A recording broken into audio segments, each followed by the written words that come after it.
J'étais en mode mais c'est incroyable, genre juste le fait de pouvoir chanter et d'avoir de la bière et de l'argent, c'était vraiment, j'étais là mais c'est ma future vie quoi.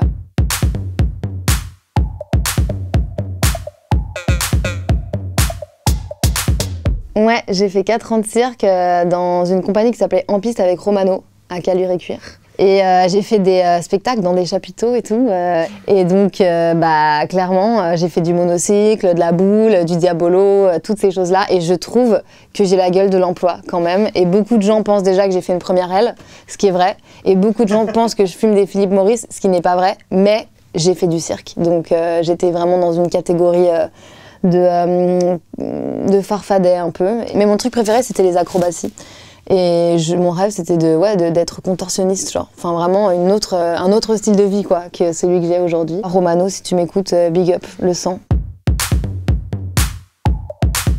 En fait, mes tout premiers concerts, ça date de la seconde au lycée. Et en fait, comme j'étais dans un lycée avec des options artistiques, enfin un lycée de gens qui font du cirque, quoi. Beaucoup de mecs qui formaient des groupes de rock et qui faisaient des concerts dans des bars dans le Vieux-Lyon. Et moi, je leur disais, ouais, je peux faire votre première partie en guitare-voix, faire des reprises de Adele et des Cranberries. Et puis une ou deux chansons que j'avais écrites en anglais, parce que j'ai commencé en anglais. Parce que j'avais rien à dire et que c'était plus facile en anglais de rien dire. Et ils m'ont dit, mais grave. Et en fait, du coup, j'ai fait des premières parties dans des bars, mais genre des caves, quoi, quand j'avais 15 ans. Donc c'était totalement illégal, je pense, mais en tout cas, j'étais pas payée, j'étais payée en bière, genre il y avait une entrée à 2 € en général, et du coup après on partageait et je gagnais genre 40 € et j'étais en mode mais c'est incroyable, genre juste le fait de pouvoir chanter et d'avoir de la bière et de l'argent, c'était vraiment, j'étais là mais c'est ma future vie quoi.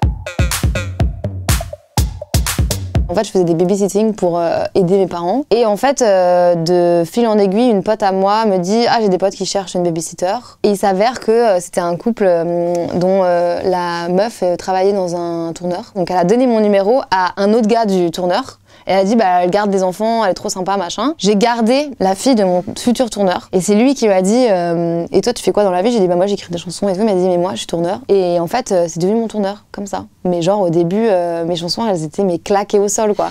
Et lui, il s'est dit, vas-y, la meuf, elle a 17 ans et demi, on y va, quoi.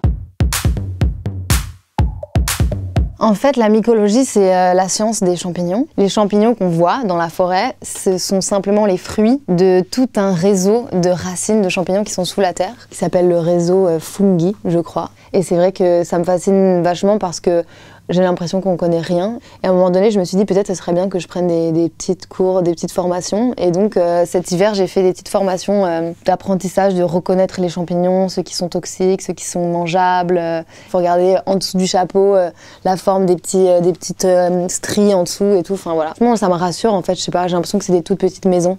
Et du coup, je me dis qu'il y a sûrement des gens qui habitent dedans et ça m'intéresse de savoir qui habite dedans.